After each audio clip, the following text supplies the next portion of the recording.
Entrepreneur जो होते हैं वो हसलर होते हैं और दिन रात मेहनत करते हैं पैसा कमाने के लिए, और जब उनके पास पैसा हो जाता है तो उनके लिए एक नई दिक्कत खड़ी हो जाती है कि कैसे उस पैसे को बचा के रखें, छुपा के रखें अपने कॉम्पिटिटर से, गवर्नमेंट एजेंसी से और ऐसे लोगों से जो उन पे नजर गड़ा के रखते हैं। तो इस वीडियो में हम डिस्कस करेंगे वर्ल्ड की टॉप 5 कंट्रीज के बारे में जहां पे एंटरप्रेन्योर को हाई लेवल प्राइवेसी मिलती है, सिक्योरिटी मिलती है और फ्रीडम मिलता है। तो चलिए शुरू करते हैं।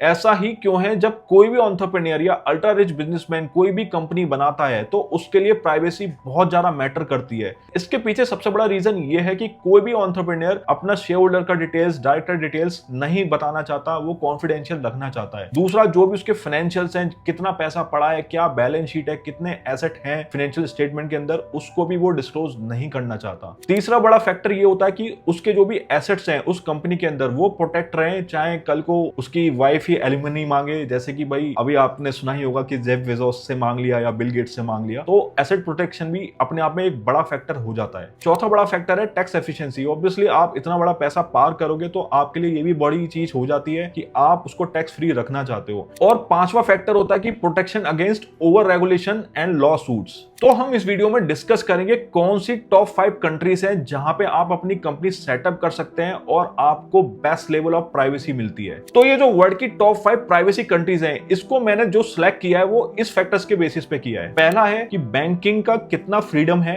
दूसरा है कि उस कंट्री का अपने इंडियन गवर्नमेंट के साथ क्या क्या ट्रीटीज हैं, कि वो क्या क्या इंफॉर्मेशन एक्सचेंज करता है। तीसरा है टैक्स बेनिफिट, कितना वो टैक्स फ्रेंडली है, वहां पे टैक्सेस क्या क्या लगते हैं। चौथा है कंपनी ओनरशिप डिस्क्लोजर, कि कंपनी का क्या डिस्क्लोजर हो जाता है पब्लिकली, जैसे कि भाई शेयर होल्डर्स की डिटेल्स, डायरेक्टर की डिटेल्स, उसका एड्रेस, उसके कौन ओनर्स हैं, कौन अल्टीमेट बेनिफिशियल ओनर्स हैं। पांचवा कंपनी सेटअप कॉस्ट, वहां पे अगर आप कंपनी ओपन करते हैं उस कंट्री में तो क्या कॉस्ट आती है। तो सबसे पहले जो हमारी टॉप 5 लिस्ट में कंट्री आती है वो है स्विट्जरलैंड। तो स्विट्जरलैंड में अगर आप कंपनी सेटअप करते हैं तो दो तरीके से कंपनी सेटअप कर सकते हैं। एक तो है एजी और जीएमबीएच। जो एजी और जीएमबीएच ऐसी होता है जैसे हमारे इंडिया में प्राइवेट लिमिटेड कंपनी हो गया, एलएलपी हो गई या ओपीसी हो गई। तो एजी कंपनी में जो प्राइवेसी होती है वो एज कम्पेयर टू जीएमबीएच ज्यादा होती है, क्योंकि एजी कंपनी सेटअप करने पे जो भी शेयर होल्डर डिटेल्स होती हैं वो प्राइवेट रहती हैं, वो पब्लिकली रजिस्टर्ड में होती ही नहीं है। मगर अगर आप एजी कंपनी सेटअप करेंगे तो डायरेक्टर डिटेल्स तो आपकी पब्लिकली डिस्क्लोज होंगी, वो कोई भी देख सकता है कि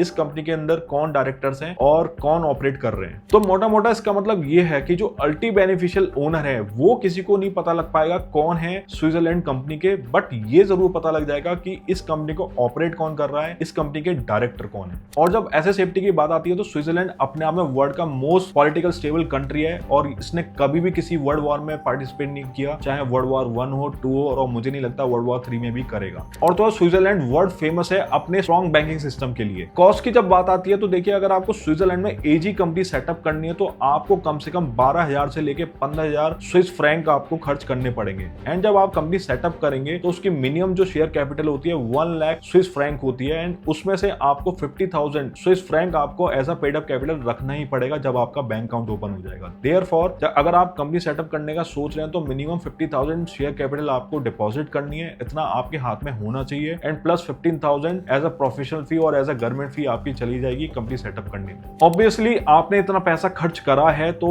देखिए मार्केट में नाम होता है। अगर आप किसी भी पनामा जैसी कंट्री या केमन आइलैंड जैसी कंट्री में आप कंपनी बनाते हैं तो एक नेगेटिव तरीके से देखा जाता है मार्केट में, बट आप स्विट्जरलैंड में कंपनी बनाओगे तो डेफिनेटली आपको प्रेस्टीज तो मिलेगी। एंड आपने इतना पैसा खर्च किया है, कंपनी सेटअप करी है, एंड इवन आपने सुना ही होगा कि अगर आप स्विट्जरलैंड में बैंक अकाउंट ओपन करते हैं तो उल्टा बैंक आपसे चार्ज करती है अपना पैसा रखने के लिए। तो डेफिनेटली अगर स्विट्जरलैंड में आप कंपनी सेटअप कर रहे हो तो उसकी एक वैल्यू होती है मार्केट में और एक प्रेस्टीज की तरह देखा जाता है। अब आती है बात कि इंडियन गवर्नमेंट का स्विट्जरलैंड गवर्नमेंट के साथ क्या क्या ट्रीटी है, कैसे वो इंफॉर्मेशन एक्सचेंज करते हैं। तो देखिए, स्विट्जरलैंड ओईसीडी का मेंबर है और वो कॉमन रिपोर्टिंग स्टैंडर्ड भी फॉलो करता है। कॉमन रिपोर्टिंग स्टैंडर्ड क्या होता है, वो एक सिस्टम है जिसमें ना सारी की सारी जो गवर्नमेंट्स होती हैं दूसरे कंट्री के रेसिडेंट का डेटा एक्सचेंज करती हैं। तो जब वो उसमें डेटा आ जाता है तो देयरफॉर इंडिया भी ओईसीडी का पार्ट है। वो इंडियन रेसिडेंट का जो भी उन्होंने स्विट्जरलैंड में कंपनी सेटअप करी है या जो भी बैंक अकाउंट ओपन करे हैं तो उसका वो डेटा एक्सेस कर सकता है। तो हाँ, ये सही बात है कि इंडियन गवर्नमेंट स्विट्जरलैंड का डेटा एक्सेस कर सकता है। तो हाल ही में 25,000 टैक्स पेयर को इंडियन इनकम टैक्स अथॉरिटी ने नोटिस भेजा है और उसमें से 5,500 टैक्स पेयर ने अपनी रिटर्न रिवाइज कर दी है और उन्होंने फॉरेन एसेट अपने आप ही डिस्क्लोज कर दिए 29,000 करोड़ के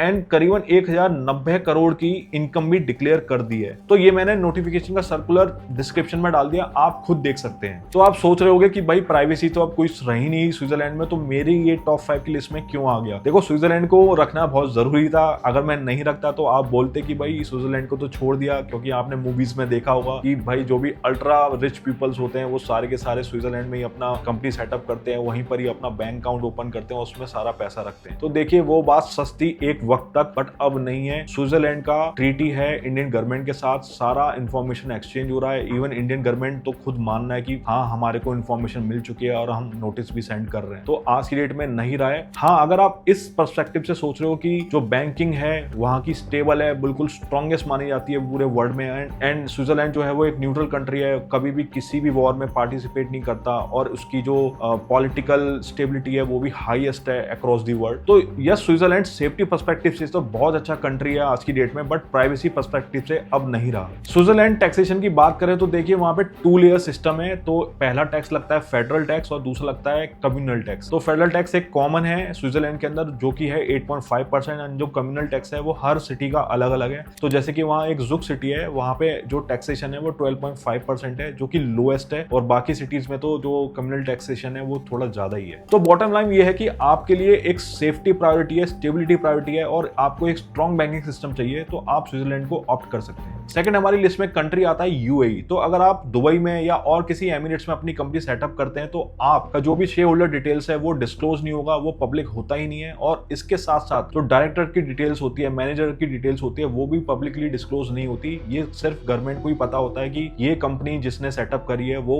उसका ओनर कौन है, उसका यूबीओ कौन है और उसके अंदर डायरेक्टर्स और मैनेजर्स कौन है। और जब ऐसे सेफ्टी की बात आती है तो हाँ यूएई एक अपने आप में एक स्ट्रॉन्ग एसेट प्रोटेक्शन लॉ रखता है और वहां का कोई भी लोकल अथॉरिटी किसी के भी साथ कंपनी की या बैंकिंग इंफॉर्मेशन, जब तक कोई भी क्रिमिनल केस फाइल नहीं हो गया हो या जब तक कोर्ट का डिसीजन नहीं आ गया हो, तब तक कोई भी इंफॉर्मेशन वो आगे पास ऑन नहीं कर सकता। प्लस वहां पे पॉलिटिकल और इकोनॉमिक स्टेबिलिटी है, तो देयरफॉर एसेट का प्रोटेक्शन वहां पर आप समझ ही सकते हैं कि वहां पे आपको मिलेगा। तीसरा फैक्टर है कि यूएई गवर्नमेंट का इंडियन गवर्नमेंट के साथ क्या क्या टीटी है। तो पहला है डीटीएए। डीटीएए होता है डबल टैक्सेशन अवॉइडेंस एग्रीमेंट, कि भाई अगर एक कंट्री में टैक्स लग रहा है तो दूसरी कंट्री में नहीं लगेगा। और अगर कोई लेजिटिमेट टैक्स इन्वेस्टिगेशन हो रही है, इंक्वायरी हो रही है, तो हाँ यूएई गवर्नमेंट इंफॉर्मेशन एक्सचेंज करेगा। बट हाँ ये एक सिलेक्टिव कोऑपरेशन रहता है कि बिल्कुल एक इन्वेस्टिगेशन हो रही है, उसके पेपर्स प्रॉपर दिखाए जाएंगे तभी यूएई गवर्नमेंट इंफॉर्मेशन एक्सचेंज करेगा। ऐसा नहीं है कि भाई इंडियन गवर्नमेंट ने बोला कि सारा का सारा डेटा दो रेसिडेंस का और वो सारा का सारा डेटा पास ऑन हो जाएगा। ऐसा नहीं होगा क्योंकि ऐसी कोई ट्रीटी नहीं है यूएई गवर्नमेंट के साथ। बट हाँ कोई भी इन्वेस्टिगेशन हो रही है इंडिया के अंदर एंड उस बेसिस पे ये पता लग जाता है कि हाँ यूएई में कुछ अनडिस्क्लोज इनकम है, अनडिस्क्लोज एसेट है, तो हाँ इंडियन गवर्नमेंट यूएई गवर्नमेंट से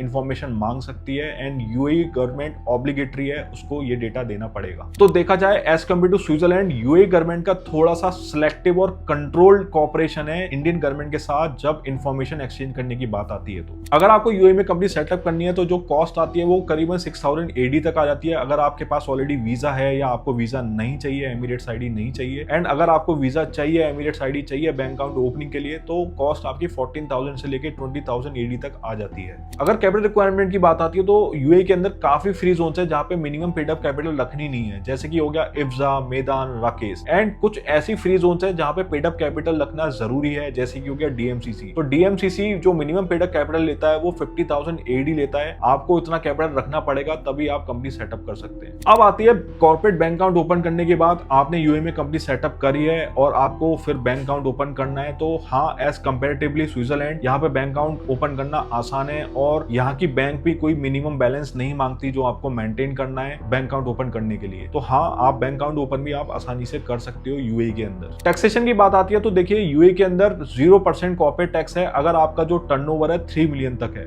और अगर आपका 3 मिलियन से ऊपर टर्नओवर हो जाता है तो आपको 9% कॉर्पोरेट टैक्स देना पड़ेगा, वो भी प्रॉफिट पे जो आपका 3,75,000 एडी से ज्यादा क्रॉस करता है। तो प्लस वहां पे कोई विद होल्डिंग टैक्स नहीं है, कोई कैपिटल गेन टैक्स नहीं है, कोई पर्सनल टैक्स नहीं है। तो टैक्सेशन के मामले में समझिए बस आपको 9% कॉर्पोरेट टैक्स देना, बाकी कोई भी टैक्सेशन यूएई के अंदर नहीं है। तो अगर आपको यूएई फ्री जोन की कंपनी कॉस्ट के बारे में जानना है तो मैंने इस पे एक कंपैरिजन वीडियो बना रखा है, वो आप यहां से देख सकते हैं। एंड अगर आपको यूएई में कंपनी सेटअप करनी है, इसके बारे में जानना है, तो आप हमारी टीम को कांटेक्ट कर सकते हैं। हम आपको एंड टू एंड सॉल्यूशन दे सकते हैं, कंपनी सेटअप से लेकर बैंक अकाउंट ओपनिंग तक। प्लस हम आपको वीजा, एमिरेट्स आईडी सब में हेल्प करेंगे एंड आपका पूरा काम करा के देंगे ताकि आप टेंशन फ्री यूएई में अपनी टैक्स फ्री कंपनी सेटअप कर पाए। तो तीसरी जो हमारी लिस्ट में कंट्री है वो है सेंट किट्स एंड नेविस। ये जो कंट्री है सिचुएटेड है कैरिबियन आइलैंड के अंदर, और जो यहाँ के प्राइवेसी लॉ है वो काफी ज्यादा स्ट्रॉन्ग है। यहाँ पे कोई भी शेयर होल्डर का रजिस्टर डिस्क्लोज नहीं होता, डायरेक्टर डिटेल्स भी डिस्क्लोज नहीं होती। और जब यहाँ पे कंपनी सेटअप करते हैं तो उसमें जो सबसे पहले शेयर होल्डर होता है वो होता है लोकल इंडिविजुअल, और उसके बाद जब कंपनी सेटअप हो जाती है वो शेयर्स ट्रांसफर कर दिए जाते हैं अल्टीमेट बेनिफिशियल ओनर को। तो इससे क्या होता है, जब कंपनी सेटअप हुई रजिस्ट्रार के पास तो सारे के सारे जो भी डॉक्यूमेंट्स है वो एक लोकल के लगे, एंड जो भी जो शेयर होल्डर रजिस्टर होता है वो एक प्राइवेट एजेंट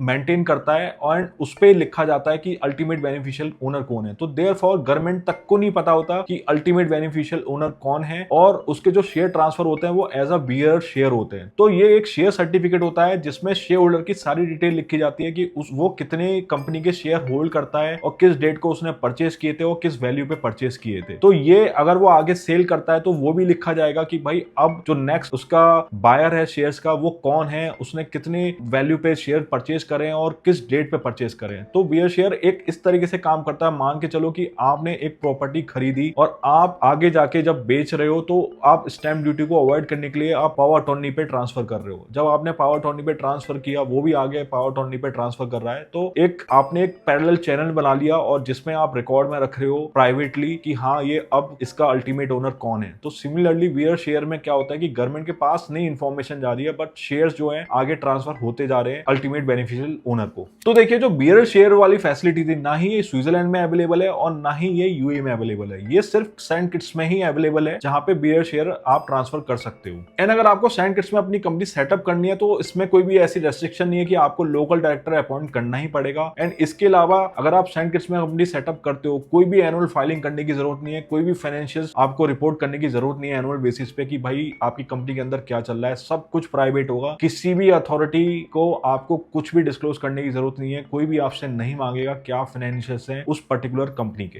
एसेट सेफ्टी की बात आती है तो Saint Kitts and Nevis world famous है एसेट प्रोटेक्शन के लिए, क्योंकि किसी को भी प्रॉपर्टी रिकवर करनी है और वो property Saint Kitts and Nevis company के नाम पर है तो फॉरेन जजमेंट एनफोर्सेबल होता ही नहीं है। स्पेशली उस बंदे को जिसके भी साथ डिस्प्यूट चल रहा है उसको लोकली नेविस के अंदर एक और सेपरेट केस फाइल करना पड़ेगा। अगर नेविस कोर्ट के अंदर किसी को भी कोर्ट केस फाइल करना है तो एक्सपेंसिव बॉन्ड डिपॉजिट करना पड़ेगा, प्लस स्ट्रिक्ट कंडीशन भी फॉलो करनी पड़ती है अगर सूट फाइल करना है तो। एंड किसी भी आउटसाइडर के लिए सेंट किट्स के अंदर कॉर्पोरेट व्हील करना एक्सट्रीमली इम्पॉसिबल है। कॉर्पोरेट व्हील क्या होता है? कॉर्पोरेट व्हील का मतलब ये हुआ कि कोई भी कंपनी चल रही है, इसके पीछे कौन है, कौन इसके पीछे ट्रांजैक्शन कर रहा है। तो कॉर्पोरेट व्हील करना, पर्दाफाश करना बहुत ही मुश्किल है सेंट किट्स एंड नेविस के अंदर। तो अब बात आती है गवर्नमेंट ट्रीटीज की। तो देखिए सेंट किट्स एंड नेविस का इंडियन गवर्नमेंट के साथ कोई भी ट्रीटी नहीं है, कोई भी टैक्स इंफॉर्मेशन एक्सचेंज नहीं होती, कोई भी DTAA है ही नहीं। तो देयरफॉर कोई भी इंफॉर्मेशन एक्सचेंज होती नहीं है सेंट किट्स के और इंडियन गवर्नमेंट के बीच में। तो देखिए जो भी HNI होते हैं या अल्ट्रा रिच बिजनेसमैन होते हैं, सेंट किट्स को as a inheritance planning use करते हैं, अपनी एसेट प्रोटेक्शन के लिए यूज करते हैं। अब बात आती है कंपनी कॉस्ट की बात। अगर आपको सेंट किट्स एंड नेविस में कंपनी सेटअप करनी है तो केवल $2,500 में आपका काम हो जाएगा, जो एज कंपेयर टू स्विट्जरलैंड हो गया, UAE हो गया, वहां की कॉस्ट से काफी कम है। एंड इसके अलावा आपको एक रिन्यूअल फीस देनी पड़ेगी जो कि आपका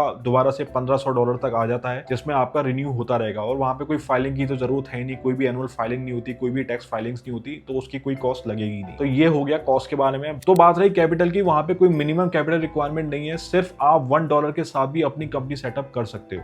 अब बात रही कॉर्पोरेट बैंक अकाउंट की। तो देखिए कॉर्पोरेट बैंक अकाउंट आप कहीं पर भी खोल सकते हो across the globe with the Saint Kitts and Nevis company. आप अगर कैरिबियन आइलैंड के अंदर ही खोल ले हो तो ठीक है, आपका आसानी से खुल जाएगा। बट मान के चलिए कि आप सेंट किट्स में अपना कंपनी बना रहे हैं और फिर आप अपना स्विट्जरलैंड में, UAE में बैंक खोल लें तो वो थोड़ा सा मुश्किल है, थोड़ा उसमें आपको मेहनत करनी पड़ेगी, प्रोफाइल दिखानी पड़ेगी, बट यस ये पॉसिबल है। आप अपना bank account across the globe खोल सकते हो Saint Kitts and Nevis company के साथ। प्लस टैक्सेशन की बात आई तो बिल्कुल कॉर्पोरेट टैक्स 0% है, विल होल्डिंग टैक्स 0% है, पर्सनल टैक्स 0% है, हाँ कैपिटल गेन टैक्स भी 0% है। चौथा जो हमारी लिस्ट में कंट्री है वो है यूएसए। हाँ पूरा यूएसए तो नहीं है, बट हाँ उसका एक पर्टिकुलर स्टेट है डेलावेयर। तो अगर आप यूएसए एलएलसी सेटअप करते हैं डेलावेयर के अंदर, तो जो भी उसके बेनिफिशियल ओनर हैं उनकी डिटेल्स डिस्क्लोज नहीं होगी, वो पब्लिकली रिकॉर्ड नहीं होगी। जब भी यूएसए एलएलसी कंपनी सेटअप होती है तो वहां पे जो नाम रजिस्टर्ड होता है वो होता है रजिस्टर्ड एजेंट का, ना कि उसके ओनर्स का। तो कभी भी अगर पब्लिक रिकॉर्ड में दिखेगा भी नाम तो आपके रजिस्टर्ड एजेंट का दिखेगा,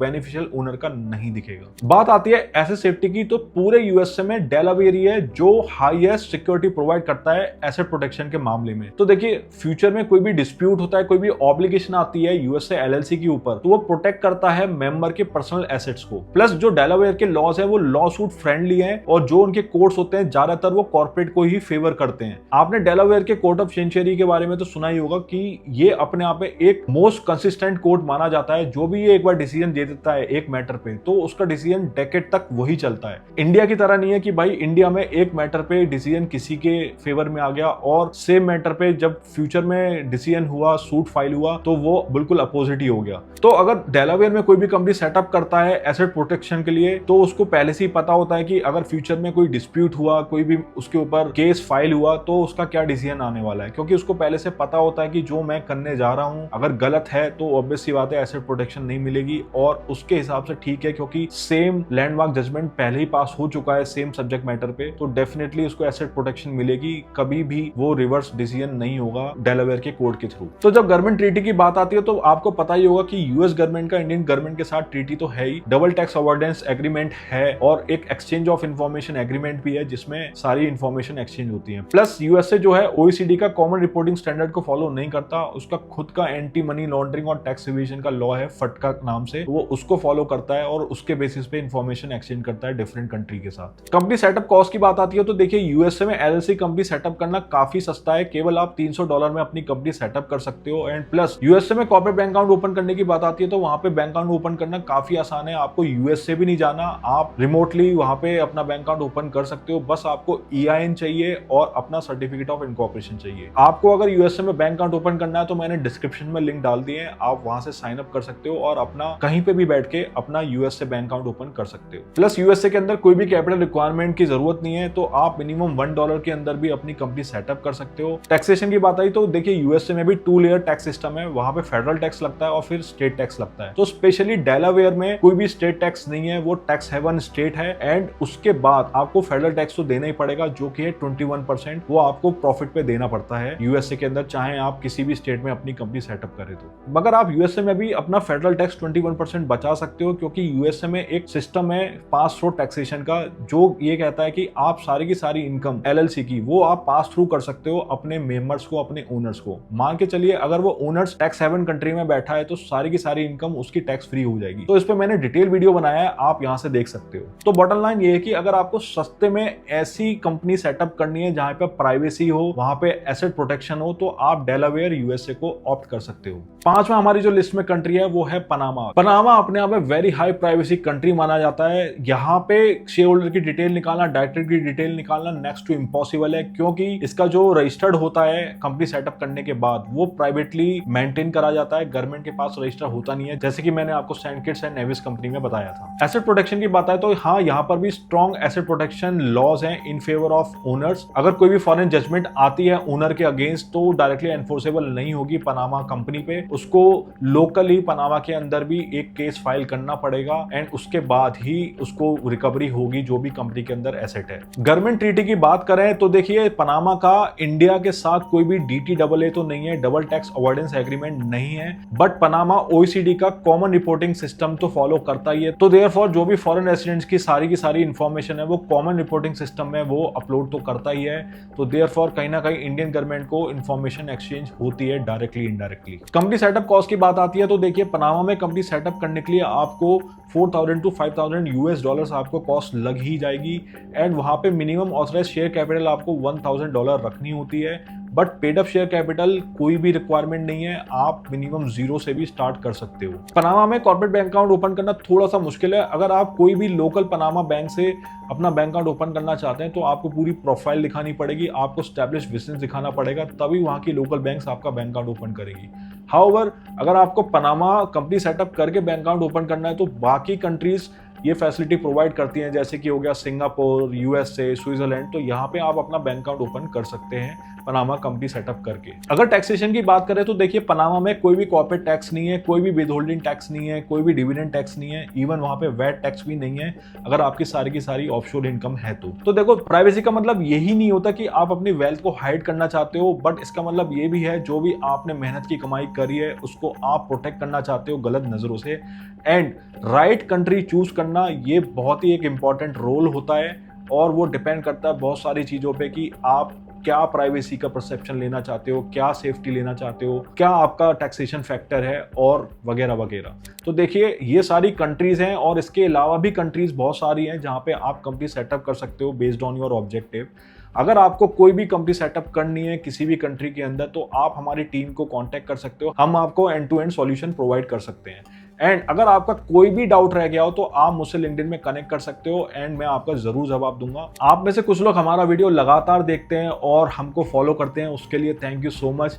एंड अगर इस वीडियो में या और भी हमारे वीडियोस में कोई भी आपको लगता है इंप्रूवमेंट हो सकता है तो आप हमें कमेंट करके सजेशन दे सकते हैं, मैं बिल्कुल उसको कंसिडर करूंगा और नेक्स्ट वीडियो में ध्यान रखूंगा उस चीज़ का, और बेटर आपके लिए कंटेंट लेके आऊंगा, बेटर वैल्यूएबल इंफॉर्मेशन लेके आऊंगा ताकि आप अपने बिजनेस में ग्रो करें। तो इस वीडियो को भी आप लाइक कर दें, शेयर कर दें और सब्सक्राइब करना ना भूलें। Thank you so much.